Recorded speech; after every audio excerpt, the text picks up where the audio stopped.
What is going on, everybody? This is not the Prediction Strike UFC preview anymore, at least for the time being. It might be in the future. Stay tuned for that. But this is now the Bulls of Ball Street official UFC breakdown.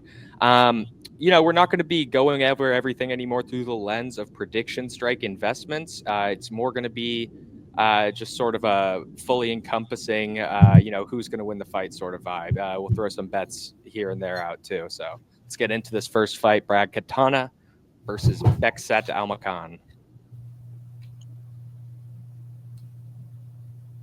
All right, let's get into it.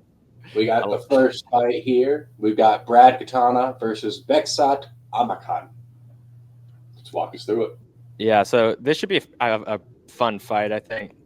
Kind of been going back and forth. Seems like the public is pretty firmly on Beksat, who was able to drop Umar, which has aged really well. Umar won that fight really comfortably, I would say. He got each round on all three judges' scorecards. But he did get dropped, so I think that's worth noting on the Beksat side of things. Brad Katana is a consistent guy. He's built up a pretty decent resume. Two-time TUF winner, good striker, decent footwork, pretty mobile, high volume striker as well. You can see he lands 4.84 to 4.73, so also pretty hittable. Plenty of cardio too, coming off a loss to Jean Matsumoto, where he looked pretty good when he was coming forward, got behind in the striking exchanges at points though. Landed an elbow that hurt Matsumoto pretty bad early in that one. Looked good. Jean Matsumoto not bad, so can't fault him too much for that loss. Beksat, dangerous guy. Like I said, he dropped Umar early in that fight. Good striker. Well-rounded too. Nice wrestling, especially on the offensive side of things. He is coming off that Umar loss.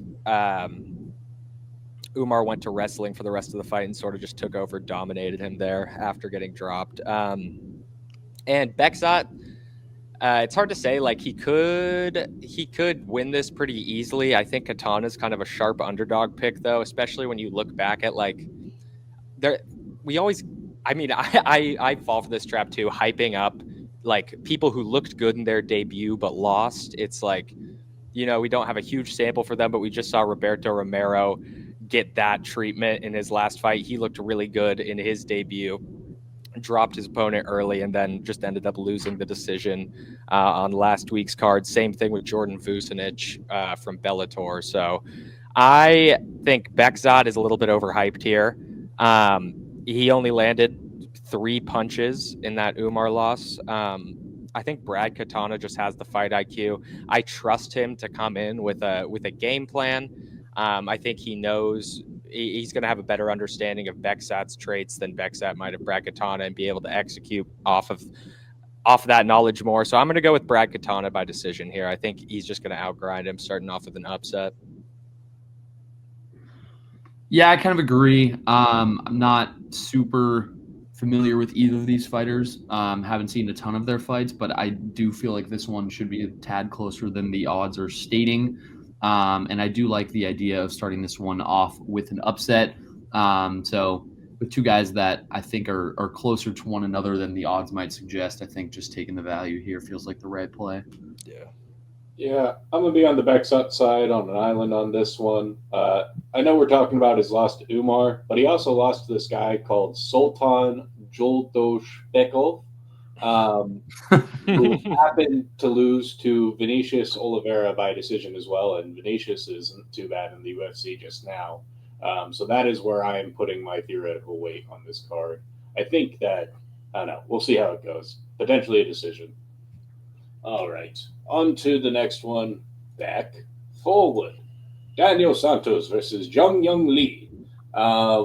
Korean Tiger versus Willie Cat. A battle of Willie Cat. Willie Cat is so sick. Yeah, so Santos, we saw him fight really recently. I don't know why I'm blanking on who his last fight was against.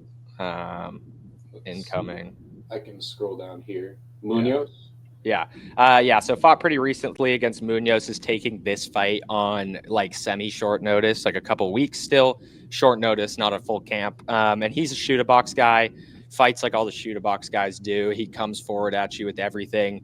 good grappling, super hittable, no really regard for, getting chinned or anything like that. Can be taken down as well. No real wrestling or grappling defense, but good BJJ off the back, explosive on the feet. Coming off a canceled fight, I think, with Davey Grant is what I was thinking. Yeah, it's a weird one. He's only had 3 fights in the UFC, and he's had 6 get canceled. So there's a weird situation here with also coming in on short notice. Like, will he pick up an injury or will he miss weight or whatever? Like, there's just kind of a lot of variables here. Yeah, totally. And then Zhang Young Lee, also a pretty explosive guy. I'd say a bit more well-rounded than Daniel Santos, at least in the sense that he could implement wrestling better on the offensive side of things. Also has solid takedown defense. Grappling is good too, pretty technical. He can be hittable, similar to Willie Cat. Volume's a bit lower on the feet as well. I'd say he's not nearly as hittable as Willie Cat, though. Daniel Santos has a negative striking differential, and it literally doesn't care about getting hit, can be chinned. And Zhang Yang is coming off the Haider Emil knockout loss. I think this is a really good matchup, honestly, especially with Santos coming off short notice. This feels like an actual genuine pick'em to me. It's a good fight. Don't know if I'm going to be putting any of my own money anywhere near this one, but I am going to trust Zhang Young Lee. I think if he decides to shoot the takedowns, be a bit more cautious, he can weather the first round barrage from Daniel Santos. Daniel ultimately gasses, Zhang Young takes over with the takedowns later on. Yeah, I mean, this one also another tough one to call based on kind of the variables I threw out there. I feel like Santos is probably the more talented fighter and has shown some more promise in his UFC career. So once he is able to actually get into the octagon and get into a fight, I feel like he's probably the guy that I would trust more to put on a worthy performance. So I'm going to rock there. Willie Cap. Yeah, I'm going to rock with you on this one, Grant. Just going to go with it by decision. We know Gary's a shoot-a-box guy, and they just find a way to win decisions more than anything. So going to move to the next one here. Curious what the line opens up at, because that's one of the fights I don't see a line on right now. It's exactly even, pretty much. It's 115 and 105. Interesting. Who's got the 115? The Santos side. Interesting. We'll see how that moves ahead of the fight. Marc-Andre Barriault's power bar versus Bruno Silva Blindado. Walk us through this one. Marc-Andre Barriault, a slight favorite here. Yeah, this should be a fun one. Both of these guys have been kind of slop lately, losing streaks on either side. Neither are super old or anything, but I would say Bruno Silva is kind of starting to look like a different version of his former self. Marc-Andre, he kind of just does the same thing as he's always done, has had some tough matchups recently, but he comes at you, likes to stay on the front foot, high striking volume. You see 5.98 strikes landed per minute. Also gets hit a lot with 5 a minute. Not super powerful, but that volume, he can grind you down, get a finish if he needs to. More of a decision striker than anything, though. He's patient while also maintaining a high volume, coming off his 3rd loss in a row to Dustin Stoltzfus, which is not the best loss in the world.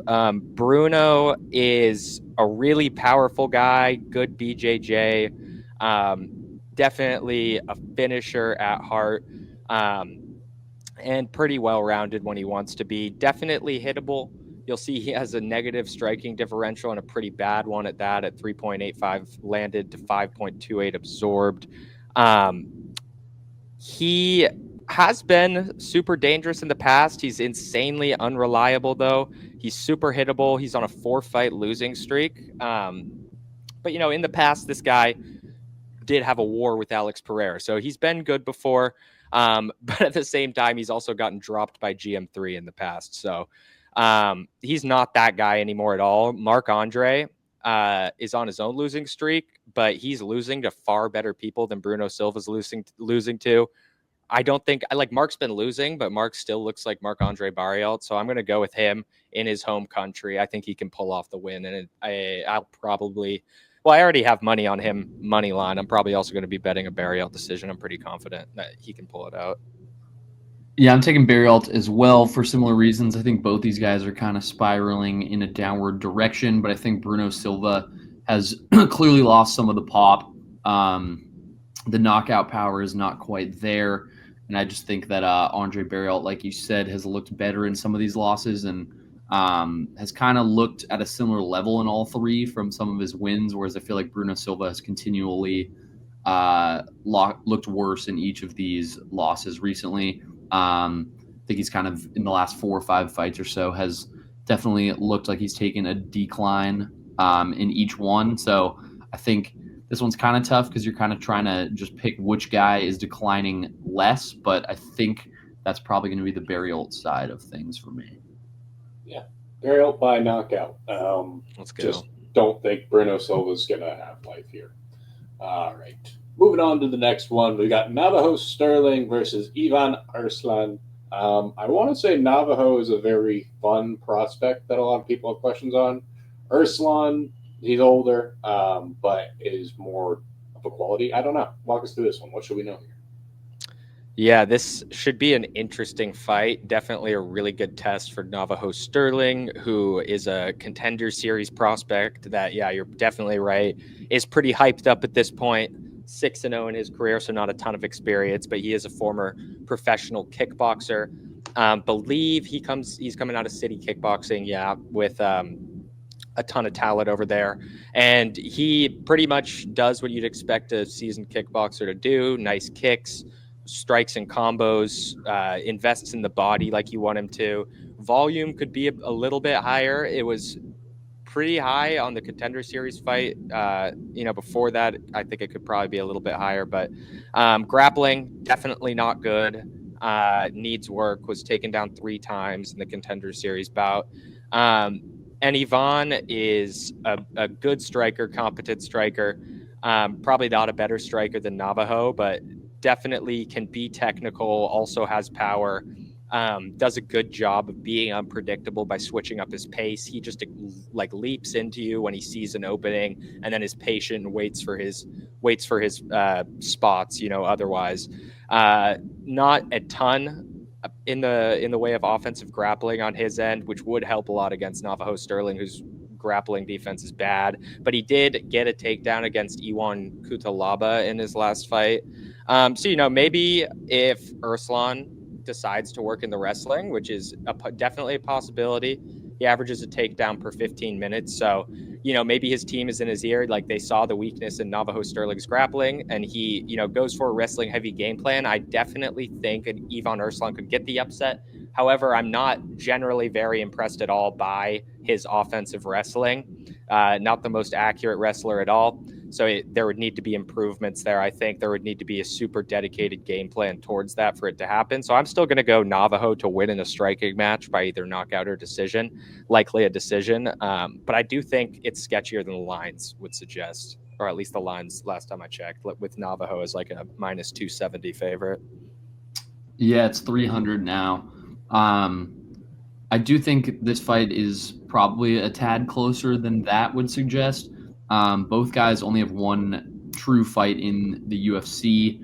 Navajo won by decision against Tuco Tokos.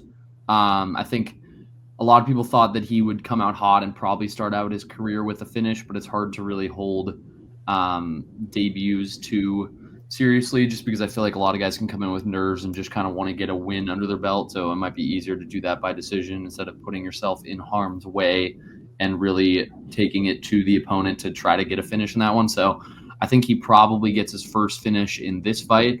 Arslan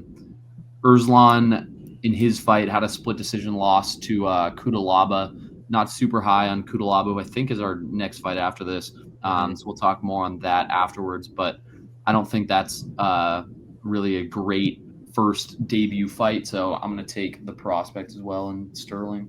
Let's go. Yeah. Let's make it 7-0 and go for a win by knockout. I'm with you there. I just think this is what they're trying to set him up to be. Is can we get another fun prospect? Mm-hmm. Yeah. The guy that I couldn't believe he won. Like, it's so insane to me. The Hulk. Modestas Bukauskas, the Baltic Gladiator, versus the guy that I'm most certainly fading it, Ian Koteleva, the whole. Walk us through this one. Yeah, I mean, Iwan is a guy, if you're betting on him, or like not even on him, Help if you're betting on this man. or like on a fight he's involved in general, like on either side. Like, he is the least consistent fighter ever. Randomly gets wins when you bet against him, randomly loses against a layup when you bet on him. Very inconsistent. Kind of looked a bit better in his last two fights. Might be on an upward trend. Who knows? I would kind of guess we're going to eventually see that, regress back to the mean with another bad loss from him. But maybe that's here against Modestas, who's a really good striker, definitely dangerous. Would like to see maybe a little bit more volume on the feet. 3.32 landed to 4.11 absorbed. Iwan isn't exactly the most technically sound striker in the world, though, so I think Modestas should be kind of controlling the striking action, unless Iwan makes it really dirty at some point. And he has really good takedown defense too, which is probably going to come into play here against Iwan. Iwan is the worst striker. Throws big. He's coming off a knockout win over Cercaria. Iwan, I'd say, is a grappler mostly. Hits hard, very powerful, Romanian guy. Definitely headhunts, good on the ground, good grappling. Takedowns are not the most technical. They aren't like straight shots, really. He just uses that power that he has to either drag you or trip you to the ground, body locks. And he's coming off a submission win over Ibo Aslan. And Iwan is really hittable. He has no takedown defense. I don't think that's going to be much of a problem for him here, though. Bukauskas definitely has wrestling, though, in his back pocket. We saw it against Marcin Prachnio.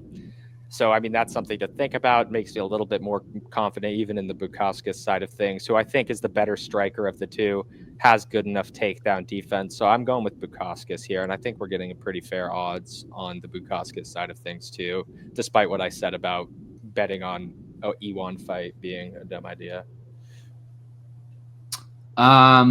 I think this might be the one fight that I'd pass on in this card. There's just too mumuch variance from the Cutelaba side of things. He could go in and try to wrestle for no reason. He could go in and strike with pressure or at distance. Like, I don't think he knows what he's doing when he's going into the ring. Like, it seems like he just kind of makes it up on the fly, and that's tough to trust or tough to analyze when even the guy in the ring doesn't know what he's trying to get up to. So I think if I had to make a pick, I would be on the Bukauskas side of things with you.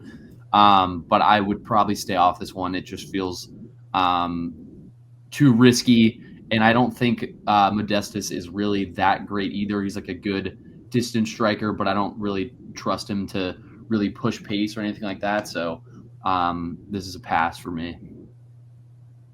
Yeah, I'm just going to rock with Modestas by decision here. We'll see how it goes. What version of Ibo shows up this fight? We'll find out. It's really that simple. We'll see.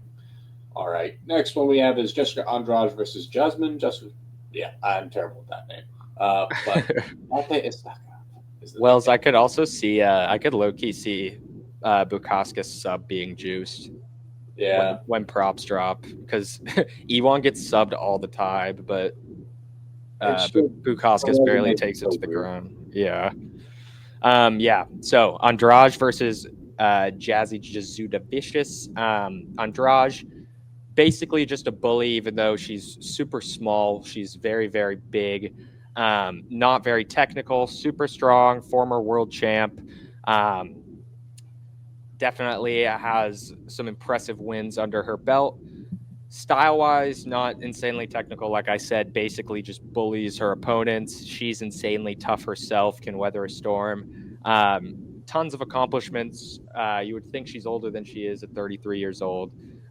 She's basically just going to throw everything at you, try to work you to the cage, stay on the front foot, drag you to the ground from there, can also keep it standing and garner control time on the cage, and that's pretty much what she does and how she gets her wins. She got a pretty good win over Mackenzie Dern, and that is what I would say is probably her most impressive recent win. And she's coming off a loss to Natalia Silva. Natalia Silva is really, really good. So, I mean, not much you could do there, but she got outstruck pretty handily in that one. And Jesuda Vicious, really good wrestler, does a good job of pushing the pace. Also proficient in the striking department, mostly just there to set up the takedowns, but it's good enough for her to stand and bang without getting pieced up badly. Heavy elbows and knees in the clinch, nice body locks, trips to get you to the ground. Wrestled before she came to MMA, carried all those skills with her. Very explosive, straight takedowns.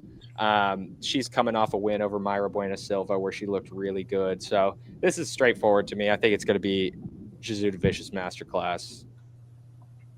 Yeah, it's a far superior grappler against kind of a striker who looks like they might have lost a tad bit of pop or some of the pressure ability. And in a lot of these women's UFC fights, at least as of late, I feel like we've rocked with the grappler in most scenarios, and they tend to be able to just kind of outpoint the opponent and hold control in this one. And it feels like a perfect opportunity for someone who's 6 inches taller, also has a 6-inch reach advantage to just kind of keep the striker at a distance and be able to time those takedowns at the right spot and just kind of lag this fight out. So I would be shocked if Jesuda Vicious loses this one.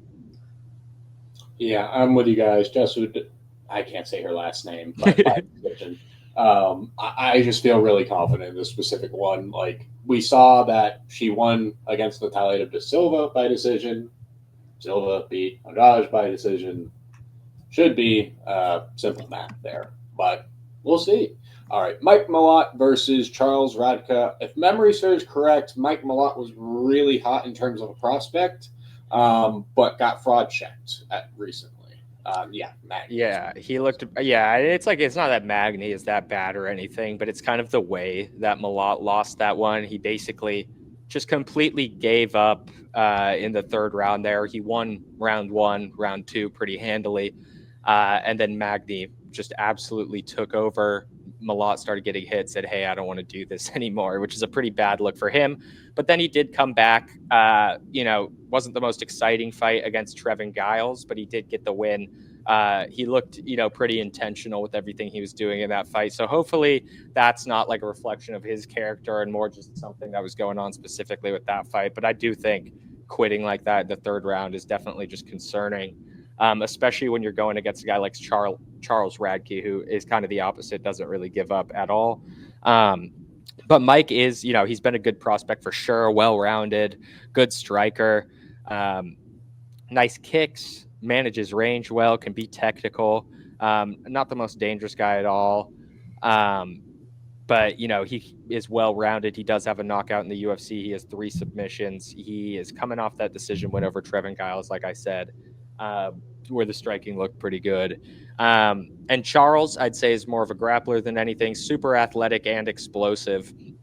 Times his shots well, immediately looks for a sub rather than just trying to control you, transferring positions and stuff. He's always trying to make something happen. Also has a bunch of power at his hands. I'd say a lot more controlled on the ground than he is on the feet. Dangerous on the feet, but head hunts a little bit. But he does have nice transitions. He hunts subs a bit too, pulls guillotine, shit like that sometimes, and can be hittable. He's coming off knockout win over Matt Semmelsberger, where he retired him. Like I said, Malott quit against Neil Magny, which I think does not bode well for him, especially in a fight against a guy like Charles Radke, who's super explosive. I'd say a lot more so than Trevin Giles. Malott is 100%, I think, the cleaner striker. It's going to be, I don't know who's faster and more athletic. Both guys are pretty quick and athletic. It could be Radke, so I'm not going to give Malott a huge edge in that department. I think if Charles has a late surge here, Malott could be in trouble, and I'm not really seeing those. Or I don't have a ton of faith in Malott right now to get the finish because, we just saw a pretty uneventful fight against Trevin Giles. So I'm going to take a swing here and go with Charles Radke. Who knows? Maybe Malott is more focused now, and that Magny loss humbled him. But I'm going to take a shot on Charlie Radke. I'm doing the same thing. It looks a little less cool after we both do it, I guess. But Yeah. I'm taking Radke as well. I think this is closer to 50-50, if not exactly 50-50. That's kind of the line I would set it at. I think that Mike is really going to have to lean on the grappling in this one to have a clear advantage, because I've been impressed with Radke's ability standing up recently. I know he got flatlined a couple fights ago, but I think his striking in his recent fight and in a couple fights prior has looked pretty good. I was never the biggest fan, but I've been impressed that he's at least the level of the UFC at this point, and I think I can trust him to hold that advantage standing up. So I'm going to rock with the underdog as well.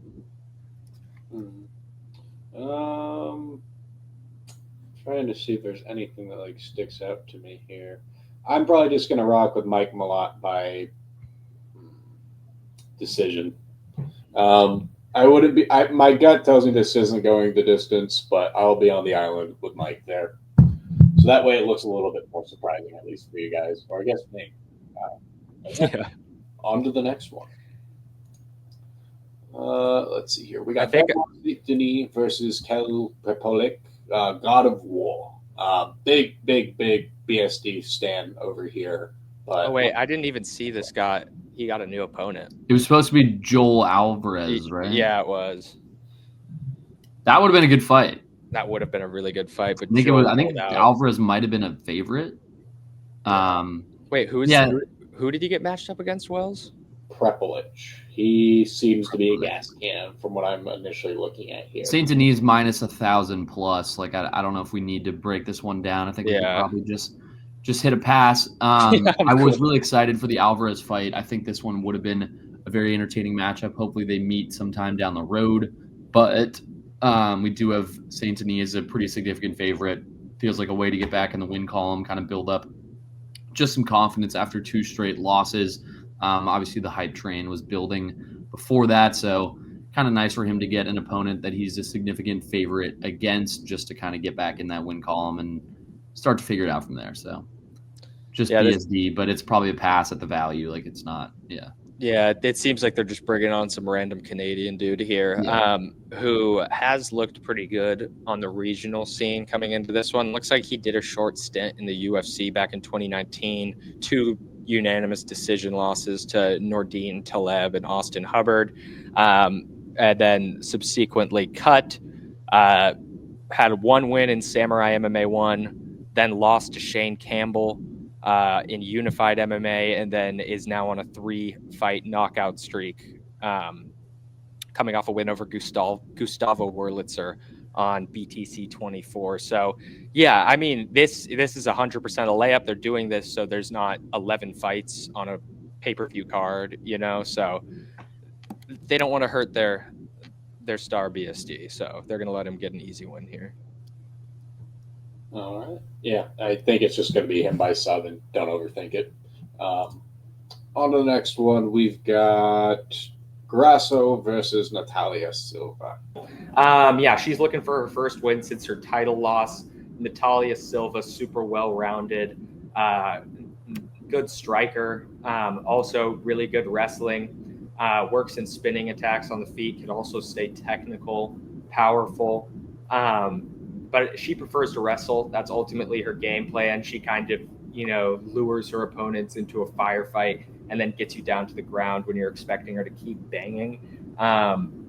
And she has some nice wins, like over Jasudavicius and Andrade. And I'm big on Jasudavicius. So Grasso, I like her too. Former champ, obviously. Never defended her belt before. She's very good. She could definitely grapple, but I think that the wrestling from Natalia is going to be too much. I say the 54% takedown defense doesn't reflect how good Grasso's takedown defense is in reality, but it's definitely still not good enough here to fend off Natalia Silva, who's an elite wrestler. Like, she can do it all. I think I'm pretty confident in a Natalia Silva decision here. I don't know about you guys. I am as well. Feels like kind of a passing of the torch moment Grasso kind of had her time in the sun in this division, obviously held the title, like you said, but it feels like a spot where she probably drops down to becoming kind of a gatekeeper in the division as a former champ who has lost maybe a bit of a step. I think Natalia Silva should be a bigger favorite than she is almost. I know it's around 250-ish, somewhere like that, which has gone her direction from what it opened at. I think it opened at 190-ish. So you're getting some value there if you got in early, but I like the Natalia Silva side of things. I think she's super strong defensively, can kind of mute out whatever advantages Grasso thinks she may have, and then from there can kind of control the pace of the fight. So I'm on the Silva side as well. Yeah, I'm just going to rock with Silva by decision. Not overthink it. Don't really expect anything particularly significant. Jose Aldo versus Ayman Zahabi. Yeah, not really sure what to think of this particular fight. I want to say Aldo is the favorite here. Yeah, I would imagine so. Should be a fun one. 220, damn, big favorite. Yeah, Aldo is really good, obviously a legend. Super old though now, doesn't seem to be slowing down too much though, despite his age. Super fast, super clean still. Coming off a loss to Mario Bautista that a lot of people objected to, thought he might have won that one. Jose was looking good. Mario kind of just held him against the cage the entire fight. And Aldo, still super hard to take down. Like I said, still fast, power in his hands still.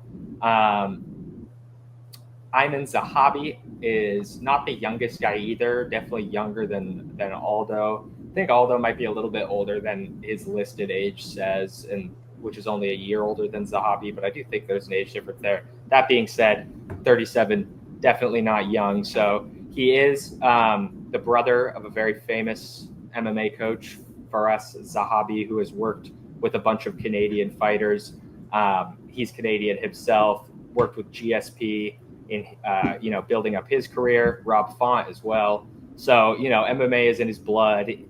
He's been doing it his whole life. Really solid fighter, been around the highest level of talent that MMA has had to offer pretty much his entire career. And style-wise, good striker, can be kind of low volume at times, also can be kind of hittable, but when he gets it going, gets into a rhythm, he can be higher volume. Well-rounded too, good fight IQ. Takedown defense is solid at 83%. Coming off a win over Pedro Munoz. I am going to go with Jose Aldo here. I think the striking is just too fast and too clean. I think he did arguably win his last fight. I don't think he's going to be taken down by Ayman Zahabi, and I think he's the better striker. So I'll go with Jose Aldo.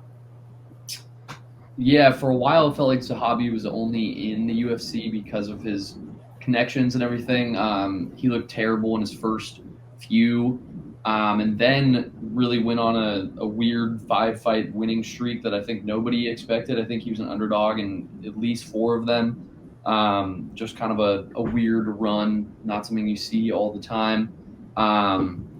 It's harder to know, I guess, going into this fight whether he's looking like the older fighter that was really kind of out of his depths in the UFC, or whether he's kind of riding out some of that hot streak.